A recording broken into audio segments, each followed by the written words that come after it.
Hey everyone, I have a treat for you today. I have Trudy Padilla. Oh, and she is from all of Northeast Florida. She'll explain that a little bit. She's not only a real estate consultant, she is also a loan officer. So she has a lot to talk about. So welcome to our show and tell us about you, Trudy.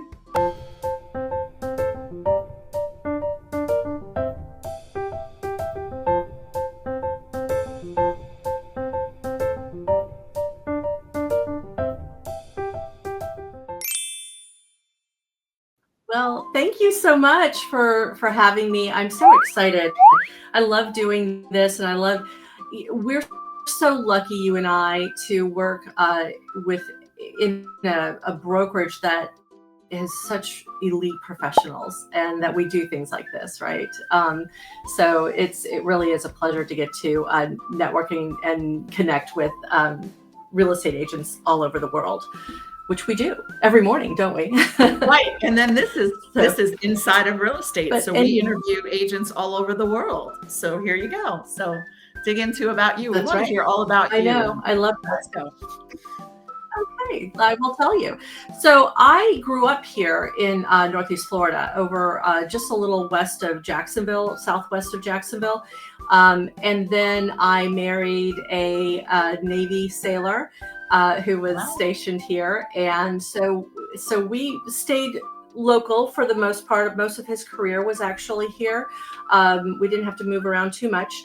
So we raised our kids in Jacksonville. And then when our kids graduated from high school, we moved to St. Augustine, which is all part of that Northeast Florida network. So I cover a large geographic territory here in Northeast Florida because I work with a lot of buyers. And the reason I work with buyers is because my professional background is mortgage lending. So I think people always ask, how do you get into real estate? And I said, well, real estate found me. I was not looking for it. I went to Florida State University. I studied criminal justice with a minor in psychology. I was going to be an FBI agent, and that wasn't going to work in the early 90s because there was a hiring freeze and a recession and all that good stuff. So I got a job as a receptionist at a title company, and it clicked. I started doing title commitments and title policies, and then closing, and then pretty soon I was hired by a lender to do some loan processing, and within 6 months I was underwriting, and then I was promoted to team leader, and so on and so forth. So I ended up running being site leaders for large mortgage companies like Countrywide and Chase and Wachovia, which is now Wells Fargo. And then when the music stopped, I went in and I ran the FHA short sale division for Bank of America, which right, because they had acquired Countrywide at that point, and so we really did have a big pile of cleanup to do. So after all of that, it just seemed like mortgages weren't as much fun as they once were. So I decided to get my real estate license. And so I've been doing that now for about 10 years. And I, of course, have my mortgage license. So I do both. So really gravitated really with the buyers. And so buyers that are relocating into our area, it's expansive. Like I said, 4,000 square miles, right? I mean, Jacksonville alone is 890 of that. So the city of Jacksonville. Yeah.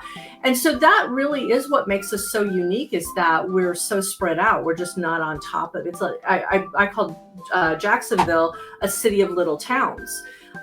So, we're just not on top of one another, which is really nice, right? But it's, you really have to know the area. And fortunately, because I've lived in just about every area, I not only know it, I'm pretty well networked there too. So it does make me unique. It is 3 MLSs. So I know you can appreciate. And you have to know all the rules of every MLS, right? And is there different laws and everything else? That's right. And they're all different. All of them are different. It seems like Florida, like everyone I talk to in Florida, all my agents in Florida, they're like, yeah, certain MLSs have certain rules and certain contract rules and certain city rules and this and that. So you guys don't have like a overall thing. It depends on what county you're in or city you're in order to do a real estate transaction, which I find is very interesting. So this is why you need a professional that knows what counties are those counties, MLSs that you are in the Northeast region. Yeah. So yeah. So in Jacksonville, it's Northeast Florida.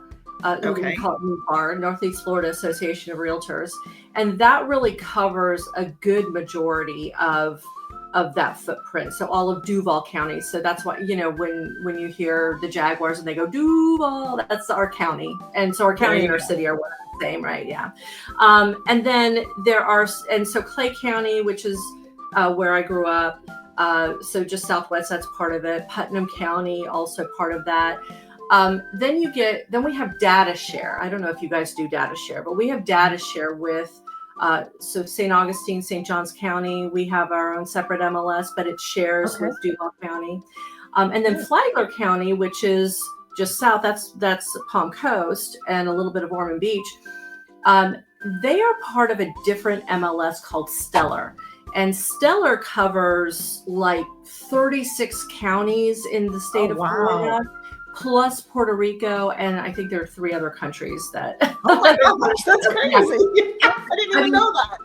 I know it's amazing, but also overwhelming, right? There's a lot that's in there. So between really NFAR and Stellar, we really cover, just between those 2 MLSs, most of the state of Florida, which is kind of interesting. But they're very different in how they apply, the different laws and professional regulations that we acknowledge. And then to your point, we also have different municipalities, and understanding those municipalities and how they tax and how they approach different laws.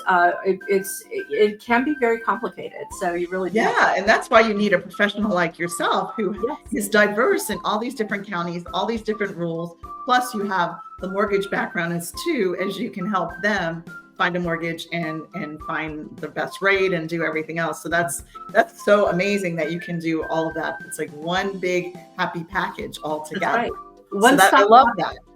So tell me a little bit about what type of properties you sell, and maybe give us an example of like in Jacksonville, what would a 3-bedroom, 2-bath, how much square footage, what would the price point be? Range, Yeah. Well, that's the other unique thing about where we are. So in Jacksonville, the median price point is about $350,000, right? Okay. So that would be, you could get a fairly decent size, like an 1,800 square foot home for that. Okay. Right. Yeah. So not terrible, right? And then you go just south to St. Johns County, where the median price point is $550,000. Right. It's just so different, right?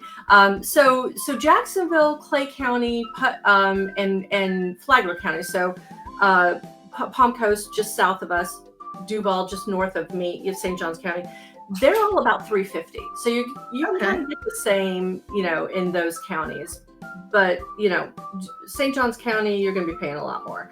Now, and there's a reason for that. I'll explain in just a minute. But there's another county that I cover, Putnam County, which is just due west of St. John's. Okay. And it's beautiful. It's on the St. John's River. It's a nice little area. But boy, the price point there is $250,000. Wow. So really, so you see why I go from you have it all over the place. Yeah. Really super affordable to luxury, right? And you're just right there. So, but knowing that and knowing, hey, knowing the secrets, I've got a really cool listing coming up in Putnam County that is on the St. John's River, and it is 2 acres on the St. John's River. And I can't tell you how much it is, but it will blow you away because that. Oh, how about a range? Just give our viewers a range because they're going to ask me. Okay, let me just say, it is well under $1 million. Wow. Yeah, And so for waterfront property, 2 acres on the water, and it's a nice home with boat lifts and a dock, and it's navigable water. I mean, it's really great. So I'm really excited about it. That is But an exciting listing to have. I know, Definitely. I love those water. And I think you have such a diverse, you've got the city, you've got, also the beach, you have everything there. So it's really interesting. So what I want to know is when somebody comes and they're relocating to your area, you probably have to ask them a ton of questions, right? To figure out which area, because they're so different, but yet they're so close to each other, right? Yeah. So what's kind of like your process in that? Like just asking I'll tell you questions? Well, yes. And I mean, we have to ask a lot of questions and do a lot of listening in order to really get to the truth. But I generally, if they don't have any idea, I generally start with, well, where are you going to be working? Where are you commuting to? Because that matters, right? I mean, on a difficult commute day, if you are already, 40 miles away from work, that could be problematic. But it affects the quality of life. And I think this area is popular because of quality of life, right? Yes. Our pace is slower here. Our traffic, even though we all complain about the traffic, is nothing like where real traffic is, right? Like Atlanta, like where I live, Atlanta. I live in North Atlanta where there's traffic, but not like Atlanta traffic. Yes. And so we appreciate that, but still it's traffic. It's still a commute. So I do start with that. So I referred to, or I mentioned just a minute ago, like I explained what's going on with St. Johns County. I mean, St. Johns County has had a number of interesting things happen. We're a little sleepy suburb of Jacksonville, but we have the #1 public school district in the state for 12, 13 years running. So and we actually have one of the lower property tax rates in the state. So the combination of that makes us really attractive. So people will live in northern St. Johns County and commute to Jacksonville. Now they'll live in southern St. Johns County and commute to Jacksonville because of that. So it really does. Yeah. So that's another important point. If they're moving with a family and they've got family that, could take advantage of our public school system here, we might start looking in St. Johns County first. That's interesting. And when you say taxes aren't that high, so say if you have a $500,000 property, what are the taxes going to be on? Is it 1%, 2%, 1.5%? Just kind of like a guidance. It ranges from 1.4 to 1.8, basically, is our millage rate. Right. That's a good range because a lot of people don't know that because they come from other places where they complain that the taxes are so high and 1% or 2% is not bad, but then you go up to New York and forget it. I mean, it's like over the top for tax. Well, and also keeping in mind that our sales tax here is right around 7%, so it's not unusually high, and we don't have any state income tax. Right. So our tax base, and we also, another thing that we don't have personal property taxes. So you're not paying taxes on the boat. Like you'll have to register them, but the fees to register vehicles on an annual basis are about $40. Wow. So you don't pay, when you buy a car, or a boat, you don't pay taxes on it? Well, you do. So there's going to be some sales tax on that. Right. Yeah. But you don't pay every year. You do not pay every year. That's exactly right. There's no personal property taxes in the sense that, So that really, plays into the overall affordability of this area, which is, another important attraction for sure. Yeah. So which goes into my next question is, what are the biggest draws to the area? Like, why are people relocating to your area? And of course, affordability, but what else can you tell us? Well, I do think the quality of life. There was something else I wanted to mention about the taxes because we hear that a lot. Is that there's an interesting protection on primary on homesteaded property, right? Okay. So we have what's called Save Our Homes cap. So when you own a home as a primary residence, every year that the county assesses your property value, The maximum amount that they can increase the tax value is 3%. Okay. So you have a predictable number, right? It's not going to go crazy. In 2020 and 2021, it didn't go, for 22. It didn't go 20%. It only went 3%. Yeah, there you go. Right. It only went 3%. But here's the other cool thing. This is what happens.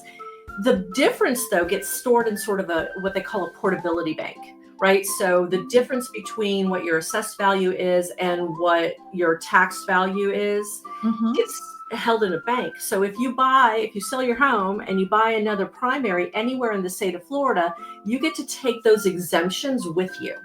Oh, nice. So it doesn't kill you when you go to sell your home, right? Because that's the time where they can raise the taxes. That one time they get to raise the taxes then. So it really is a nice feature that, that really helps Floridians. So let me ask you a question. Insurance. I know that people get so nervous about insurance in Florida. Yeah. So could you just touch a little bit on that for us? Yeah. So, wow. Yeah, that's. I know it's like one of those can of worms, but yeah. I think like if someone wants to move to Florida and they know nothing about like what kind of homeowners insurance they have to get and like what kind of guidance would you give them? First of all, I guess talk to a professional, right? That is correct. And actually, much like you're interviewing me, I actually do have some recorded interviews with my favorite insurance brokers for this very reason, right? So we're sending this out to our buyers because you're right. It's next totally different. Yeah, next to hurricanes and alligators, it's probably our top question. So you mean people are coming to your area because of the alligators? No. It's the top question we get. Like how many alligators are around? Like do you see alligators? What do you do when an alligator? We're like, what? I mean, but it's interesting how many questions we get about alligators. And of course, that is so interesting. Alligator. Yeah. Oh my God. Well, I just think that the reality is the chances of actually seeing an alligator is probably more common here than anywhere else. Oh, of course. Yeah. Right. So, and we do see them, and we just kind of mind our own business, and they mind their own business, and it's fine. And that's oh my God. Like, so last week there was one of my friends in the Tampa area, and they had an alligator in her garage. And it was Easter, and it was in her garage, and they had to get it out. So I was like, that's so cool. But honestly, alligators don't scare me because I'm from New York. And we had a house in Florida on the West Coast in the Tampa Clearwater area, Palm Harbor, actually that area. And right by Safety Harbor. Anyway, so we lived on, like my parents we had a house on the golf course, and the alligators would be in the ponds, like that's like our backyard. That's why it's all screened in, and we'd see them sunning themselves and stuff. And so I guess I never was really scared of them because I saw them. I mean, not that I would run up to them and pet them or anything. I just think that, you would just see them. So that is a very interesting, I'm sure, question if people have not experienced alligators or that kind of situation. All right. It's going back to insurance. Well, insurance is kind of boring. Insurance is okay. Talk to Trudy. She'll connect you with the right people. That's right. Because what I would assume is certain houses are going to have certain insurances depending on flood insurance and this kind of insurance you have to get. So just remember, talking to a professional like Trudy is what you need to do, because she's going to guide you in the right direction on that. And that might be a conversation that I guess you have with a lot of people before they even consider Florida. We do. I'll tell you, we've partnered. So the insurance nonsense has started to really calm down. We've got more insurers back in the state. And so that's made it less of a volatile, question mark. Yeah. But what we do, and here's, again, it's the advantage of having your real estate agent be your loan officer, because we're especially, if they're using a loan, we're pre-qualifying them. when they've picked out a property, we're immediately sending out for quotes, and Yes. we get anywhere from 3 to 5. And so then we present them and say, here, and oh, by the way, now that the inspections are done, here's the information you need from the inspections. Now you can go start shopping around. And so you've already got 3 to 5 quotes, but you could get more if you wanted to. And so that really does, it helps them, it arms them to cost shop, right? Because they now have quotes. They can say, hey, can you beat this one, right? And here's my inspections. And so, and we do that. That's usually within the first 10 days of them being under contract. So then they really know, hey, this is going to be a problem or it's not. We actually have one under contract right now that it ended up, there was a problem in the 4-point inspection, electrical problem. If we hadn't gone through that whole process, we might have been outside the inspection window because it was an as-is contract and not realize, oh, they can't get insurance. Oh, right. Yeah, and I think that's a big issue. Yeah, definitely a big issue in Florida. Yeah, I got that. So we were able to get that all resolved. The seller was accommodating, and we got that. Good. Well, that's always perfect. So really people are coming to your area because of the schools, because of the laid back, quality of life. Yeah. Quality of life. Any other reasons why people are coming to your area? Are you seeing a lot of people retiring or young families, or a combination of everything?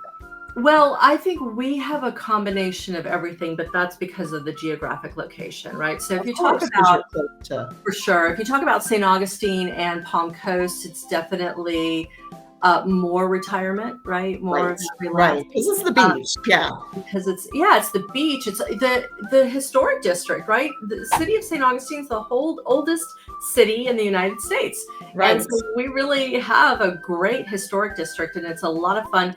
Our Nights of Lights in the city of St. Augustine receives more tourists than the Grand Canyon receives an entire year. That's amazing. It's amazing. So, it's really, really a popular destination for tourism, but also for, retirees. And then in Jacksonville's number one employer is the Navy. We've got 2 very large Navy bases in Jacksonville. And so there's a lot of movement there. So, much like myself, and really my father's retired Navy. That's how we ended up here, right? You get stationed here and then you go, I really like it here. We're going to stay here. Yes. So we get a lot of that. So good, perfect. So what would you say the biggest, like if someone moves to your area, what are some of their biggest challenges, and maybe where are people moving from? Like, the past year, your clients, where are they moving from? What states or what areas? So the most popular states, and I think this has probably been true since the beginning of time, contemporary time. New York, New Jersey, Pennsylvania. Definitely, we have a big attraction from that area always. California, the West Coast has increased since the pandemic, for sure. You touched on something. What's the biggest challenge? The biggest challenge is the heat. Yes, we gotta talk. We'll be talking about that soon, but that is a challenge. It is a challenge because they're just not used to it. But that's right. It's very different heat. I think Texas and Arizona is having like a crazy, heat wave right now. Like they're in the 120s or something crazy like that. It doesn't really happen that much here, but because of our humidity, we're a tropical climate. You feel like you're wearing the heat all the time. Right. You feel like it would take 10 showers a day. Yes. I mean, we have a lot of hot. It's called Hotlanta where I live, right? And we have the 4 seasons, but yet in the summer it could get very hot, it's hot and humid. So like June, July, August can be very hot and humid, and people don't like that. But you have a longer period of time that it's hot and humid there in Florida. It's true. I mean, we're already in that space right now here in May. But I will say, March and April is always beautiful. October is always beautiful. November and December usually are quite comfortable, which is why I think the Nights of Lights are so popular. It's actually not unusual to see people swimming in the ocean on Christmas. So, it doesn't really get chilly here. And I do mean chilly. We don't really freeze, but we get a little chilly in January and February. And then, by March, it's, flip-flops are back on. So there you go. Yeah, probably. Yeah, you guys are always have your flip-flops on, those people from Florida. I always see their flip-flops. That's right. So we talked about what the industries that drive the economy besides tourism and besides the Navy. Are there any other big companies that kind of drive the economy in Jacksonville area? Yes, it may be surprising. It might even be surprising to people who live here that don't know it, but healthcare is actually huge. Okay. And it's twofold. It's between insurance companies. We have a lot of insurance companies that either are headquartered or have large operations here, certainly in Jacksonville. But we also have large healthcare networks. So Baptist, for example, is one that's very popular and very large. I think they have something like 12,000 employees. Wow. Okay. Yeah. We also have one of the original Mayo clinics here. And so it is very large, very popular. We've got MD Anderson is here now. We do have Nemours and the Wolfson's Children's Clinics downtown. Wow. So just a lot of, healthcare focused, both from the financing side of it, but also from the actual healthcare side of it. Okay. Well, that was good. That drives the economy. And what kind of activities or hobbies or do people really like in your area? So let's kind of dig into that. Well, it's outdoors. It's all outdoors. I mean, so we don't get long sustained rains usually. We get like our afternoon 10 minutes. Yeah, exactly. Wait 15 minutes, it's gone. It's gone. Really, yep. It's really scary. I tell most people hurricanes. There are 15-minute thunderstorms in the middle of the summer are much scarier than hurricanes. I mean, but they're only like 15 minutes, 10, 15 minutes. They're over. Yeah. I know. I used to love that. And I used to love when we'd go to Florida and it'd be like raining for 15 minutes and you'd be out in your bathing suit, run around. And then before you know it, you're back swimming in the pool. You know what I mean? It just goes right on by and you're like, okay, great. But when we do have long sustained rainy days, it's problematic because we don't have a lot of indoor stuff. We have a lot of outdoor Everything's stuff. outdoors. So lots of boating and golf and pickleball and tennis, right? All of those things, all of the above. I mean, we also have some really great, if you're into watching sports as a spectator, I mean, from, NASCAR, in Daytona, to the Jacksonville Jaguars. And we have a really great minor league team called the Jumbo Shrimp, and they're fabulous. They're so much fun. The Jumbo Shrimp. I love it. The Jumbo Shrimp. The Jumbo Shrimp is what they're called. And they really do have the best marketing. Their logos are so cool and all. I mean, it's a lot, and they're a lot of fun. They're a lot of fun to watch. And then of course we have golf. And so the TPC at Sawgrass is usually in like mid-March every year. One of my favorite events to go to. There's nothing like it. So, and those are all really different spectator events, right? From major league, or minor league baseball to football to auto racing to walking around. And Sawgrass was the first place for stadium seating on golf tournaments. So we kind of pioneered that back in the day, and it's beautiful.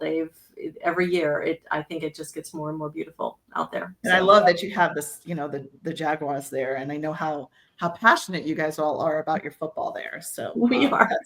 That's great. And I guess having a lot of people come from the north too, it's nice too, because I'm from New York, and we're all about football. We had the Giants and the Jets, and we would go to all football games. And I live in the South now. It's more college football is everywhere, plus the Falcons and stuff. So it's nice that people, when they do move down to the South, that they do still enjoy that football. They do. And football weather, though. You know what I mean? Like So I have to say, when I moved to the South, and I was used to, I mean, my brother went to Notre Dame and Penn State, Mhm. all that stuff. So I was used to football games where you wore jeans and a sweatshirt, Yeah, or it yeah, was cold. And then yeah. when you go to like my daughter went to Old Miss in Mississippi, and you go to a game in like September, October, and it's like 95 degrees, and you're like in Yeah. shorts and a t-shirt because it's so hot, Well, that you have to worry about the heat. So it's interesting that you have to adjust, to the South, but the South is fun with football. I love that. it's fun, and we're so serious about it. But you're absolutely right. It's the one complaint that I have all the time. Like, That's the biggest challenge that we're going to it's see is big. the It heat. really is that it just sitting there in the sweltering sun. I'm like, oh, if we could just win, we'd be so. Yeah, that would be good. I mean, So let's doing that when you're talk losing is about worse. the like the food scene, the music scene, the culture around your Mhm. area. Yeah. So actually, it's a lot of fun. I saw a Facebook post today from a friend of mine in Jacksonville that said, Jacksonville, hands down, has the best music scene. I thought, well, that's kind of interesting. But there are a lot of local area artists that I think Yeah. people might be surprised have Jacksonville connections, or I mean, were local and Yes. before they became famous. But we do have a lot of really great venues. The St. Augustine Amphitheater is ranked number 2 behind Red Rocks as far as amphitheaters go, and Wow. because Okay. it is absolutely beautiful. It's a great place to go and see live music. Jacksonville also has an amphitheater that is also a lot of fun in a different way. But yeah, we really do have pretty good entertainment options for that. And then the food here is also really interesting. We have all kinds of really great restaurants, a lot of restaurants that started here that have become national chains, like the Metro Diner and Maple Street Biscuit, I think, started here. And Yeah. yeah, I know. So it's a lot of really interesting places to eat. In St. Augustine, I think, has the best, in my opinion. So I do have a list that I give everyone when they come. That you got to go here. Ah, there you go. So no matter where you live, St. Augustine is not that far to That's go right. and Yeah. so we got to get the list from Trudy on the You got to get the list from best Trudy. food. There you go. I love Yeah. that. But there's really good things. I mean, I can tell you where the best pizza places are, and I can tell you the best breakfast places are, and all that good stuff. I know, Um, right? Doesn't it all go down to activities and drinking and eating, right? yeah, I mean, and the culture. I mean, I think that's what people are looking for. They want to yeah, be able to not only live in a community, they want the lifestyle where they can go and get a really nice, like you said, if they want to go yeah, with the kids, get pizza or ice cream or whatever. That it's amazing how many shops and restaurants they have out there that people actually love, and they're yeah, busy, which is great. And also supporting local, which I'm a big advocate mm, on, and I'm sure I know you are as well. yeah. Supporting those local businesses too, not the It's franchises you and know just local mom and pop that's restaurants. actually one of our favorite on the team. That's one of our favorite things. We use an organization called LOLO, which stands for Local Love, Yes. and so we give gifts to all of our clients each month, depending on where they live. So it's very specific to the local areas, Right. either whether it's East Jacksonville, the beach, Ponte Vedra, St. Augustine. They get one gift a month to go to support a local business from I us. love that. And I so, love yeah, that. yeah, That's so like you're so in your community. You're so like you have so much education and you have so much information to give to people, just to give them, even if they're not moving. And I know that sometimes a lot of agents in Florida, they struggle because people will come down and just want to see properties and they have no desire to buy a property. So a lot of times, even if you ask them a lot of questions, they might not give you the right answers that you want to hear. And So I know that it can be, but just keep on giving them information. And even if they might not buy, they might refer their friend because they're like, Trudy's great. You know, if you're going to move to this area, we're deciding we're going to move to California or whatever. We're deciding to move to the West Coast. But if you're going to move in this area of Northeast Florida, you need to reach out to her because she's just been so informative and given us so much information. Well, you know, it's interesting, and I know you'll appreciate this when I say it, but you know, I've never seen myself as a salesperson, even though that's how realtors tend to be, you know, characterized, right? I am an educator, right? Yeah. That's my role. And so in that role, I take it very seriously. Yes, you're always educating too. All right, so I want to know a little bit about you, what you personally like to do outside of real estate and mortgages. What do you like to do? Okay, so fun stuff. I am, I love true crime. Remember, I was a criminal justice major. So, so I host a true crime book club in the, we hosted at one of the old museums in the city of St. Augustine. Yeah. So second Tuesday of every month, we read a true crime book. And so it was really interesting. We started this oh gosh, a few years ago. There was a lady that wrote a book called Murder in St. Augustine, and she came to this museum to do, you know, have a talk about the book. And so we met, I brought a client along, and we met the curator of the museum, and she said, hey, would you like to host a book club here? And I was like, yeah, say less, we'll do it now.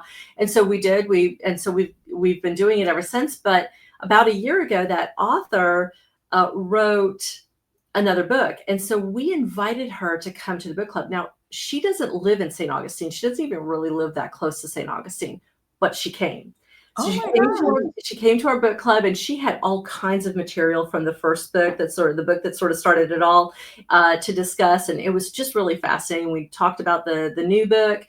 And then we all got on her mailing list, and she sent out a newsletter last month that said that she had started her own book club based on our book club. Oh, how fun. So that's one of my, obviously, going to Jaguar games. I spend a lot of time doing that. So rooting for them. But I do love the outdoors. I love, you know, water sports, you know, being out on the water and enjoying everything that this area has to offer. I love it. We have a lot of really great parks. So even if you're not on the water, you know, we're very dog friendly here. And so it's nice to go and take the dogs walking at like these beautiful parks, and you get to see all kinds of great things. That's awesome. Yeah.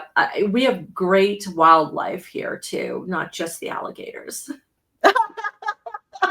Not just the alligators. So, you know, you can't walk around and have a pet alligator. People are not walking around in Florida with a pet alligator. Well, they might be, but they're not supposed to be. They might be, but not supposed to be. Yes. Right.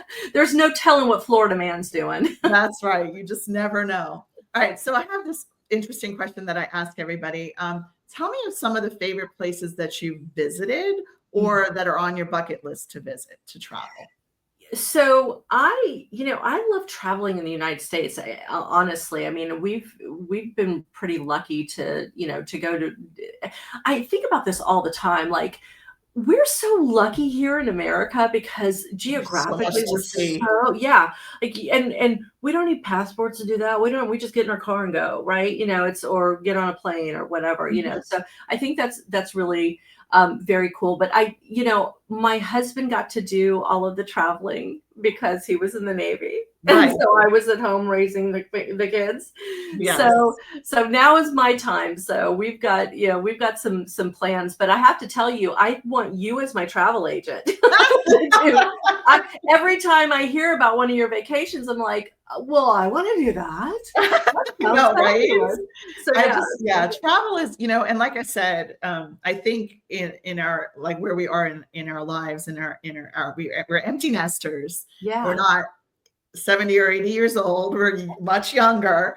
Yeah. So we're trying to do all of the things that, that when you travel to Africa or you travel to Asia, it's hard on your body. It's a lot of work. And then we love to hike and we love to do those type of things. So we're trying to do all those fun adventure things when we're in our 50s, right? And, then we'll do other stuff closer as we get older, So we always have our list, but we're actually going to Ireland. That's our next little trip, which has been on my list for a very long time. So I'm super excited to go there and immerse in the culture. And I think that that's another thing, that even if you go somewhere in the United States, like even if you go out to the Grand Canyon or you go out to Yellowstone or whatever, it is a totally different culture than what you're used to in Florida or New York or, so it's so cool to embrace yourself in the culture you're at. Right. That is my favorite thing. I know it sounds kind of, silly, but the first thing when I know that I'm traveling, in my prior careers, I was traveling all the time. And so what I would do is find all the unique things, right? It's easier today because we have like TripAdvisor and that sort of thing. But you get, by the way, fun fact, TripAdvisor will create itineraries for you now. And so I've used that twice in the last year and it's been fabulous. Like they really, what I use too is tours by local. Okay. So if you go somewhere and we've used them in Argentina, we've used them in Japan, like we've used them a lot of places around the world. And I like them because they're a smaller company than TripAdvisor or Viator or whatever. Yeah. And you get someone who's like lived there. You know what I mean? Like your guide is not somebody who's there for the summer, right? Your guide is there, is like born and raised, kind of like you doing tours of St. Augustine. There you go. That's right. You can do tours by local St. Augustine. But to be fair, I discover things all the time, and I've lived here all my life. Exactly. So even exactly. I don't know. You at least know a lot about the area. Yeah, I think that what TripAdvisor does is it curates based on the aggregate of reviews, right? What people are saying, going, oh, you should do this. And so it hasn't failed. So we do a lot of day trips. Like we'll go, like to our 137, right? And so we get out and just go, just drive a little bit. And so, because there's so much to do even here in Florida. And that's so, the thing.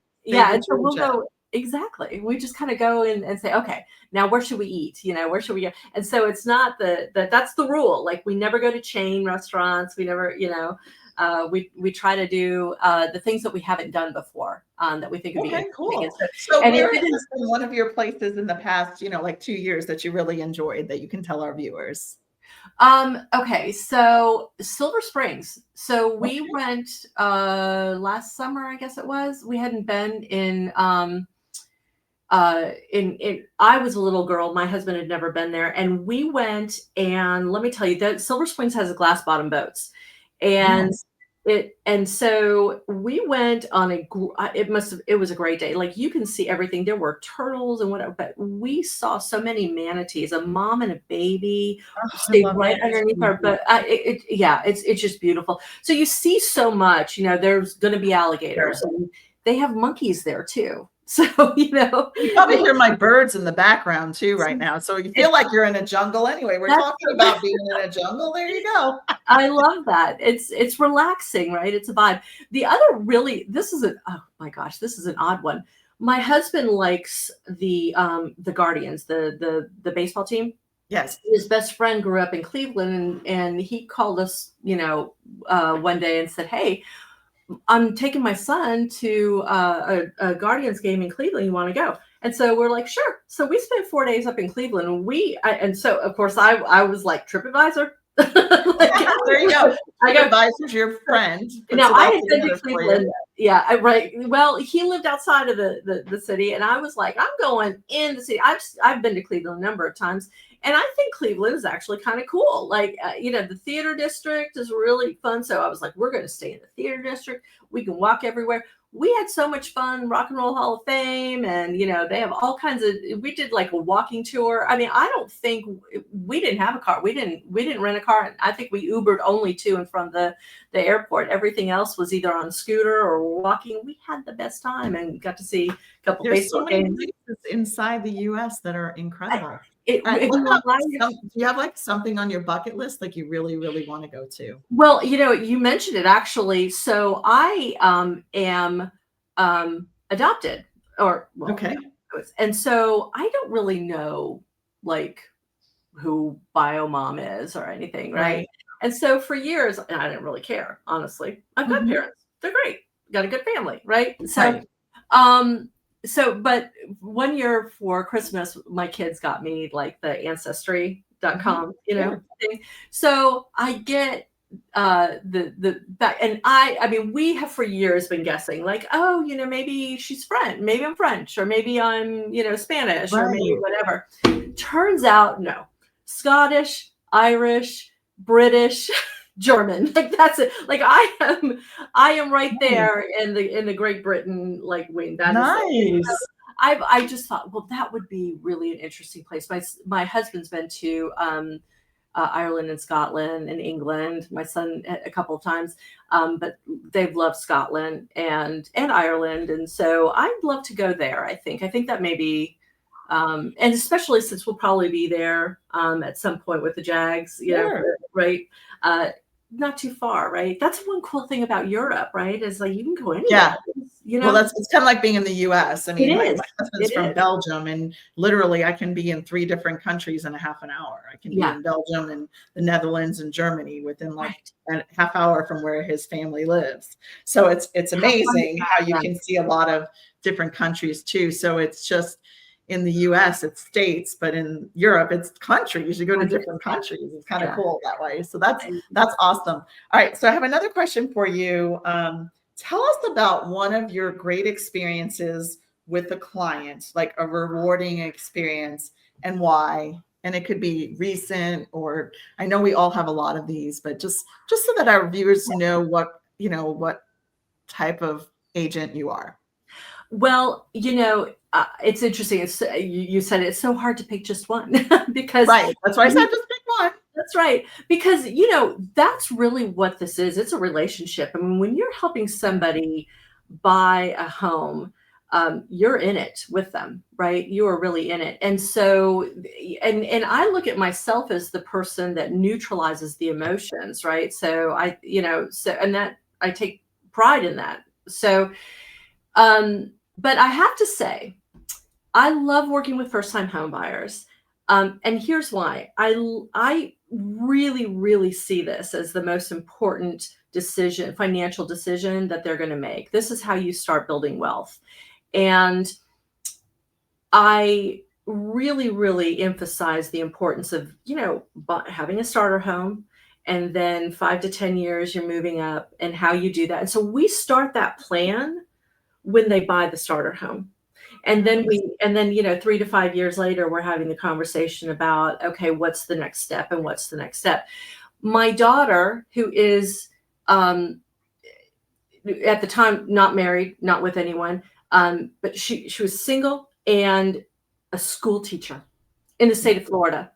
And I'm just going to remind everyone right now that the state of Florida, as far as professional or public school educators, number 50 in the United States on pay. Oh. Number 50. So not a lot of money. She's doing it on her own. But in 2021, we got her in a brand new townhome, and it's a big townhome. It's really nice. And I said to her, in 5 years, it's going to be time for you to move out, and here's what we're going to do. And she did. She's moved out. She moved in with her significant other, and we just rented it last week. Her first rental. Nice. Yeah. And so she's building wealth. So what I can say about you is you're talking to people, you're building this relationship for life. Yes. And you're telling them this is what you need to do to build wealth, which is incredible. There's not a lot of people out there that Yeah. do that. So I love and respect you for that. That's Thank amazing. you. Thank you. It's important. I Right. think. And we didn't so obviously you work with investors too. I do. Yes. And I think you're great with working investors because you probably ask a lot of questions and find out what is their strategy. That's the first thing when you're working with them, because I don't think that people realize there's so many different strategies when it comes to investing, and I think people are just like, I want to be an investor. Well, then you start asking questions like, I don't know. No, it's like, what is your strategy? Do you want to flip a house? Do you want to hold? Do you want a long-term rental, short-term rental? Are you looking to break even every month and then just like make the money when you sell the property? Are you looking to leverage it? What are you looking to do? So I love that you're able to ask them a lot of questions. We do. We actually have a monthly investor meetup. It's a breakfast meetup. And that is really designed to do exactly what you're saying, is let's get together and really talk through strategies. And so we get seasoned investors and newbies. And so they get together, and our seasoned investors will blow your mind. They sometimes blow my mind. Like I literally said, I've been doing this now for over 30 years. And sometimes I'm like, wait, hold on. Let me write this down. Like, go back, because, investors are always just a little bit ahead, right, of everybody else. Like, they're thinking outside of the box. So a lot of the strategies that were really effective strategies 10 years ago even are not the same. You kind of have to move and move into different ways. And so that's always super fascinating. I learn something all the time. There you go. Well, this has been such a pleasure talking with you, because you are just full of so much information, and I just really enjoyed our talk today. So I just have one more question. Is there anything that we did not discuss that you would like our viewers to know? That's a really good question. I think we covered a lot today, didn't we? We did. We covered a lot. And I think that when you're thinking about Northeast Florida, you got to think of Trudy, and on the real estate side, as well as the investor side, as well as the loan side, because she can also help you if you're wanting to buy that first investment home that you don't even think you can afford. She might be able to help you. Yes. All things residential real estate. I'm the girl. And I guess the only thing maybe we didn't mention is TrueDat can sell that. So that's where you can find me on all the social media sites and, my website, it's TrueDat can sell that. Great. Well, thank you so much for your time. And, Florida, you need Florida, Northeast Florida, you got Trudy, and you can reach out to her anytime. And we really appreciate it. So have a great day, everybody. Bye-bye.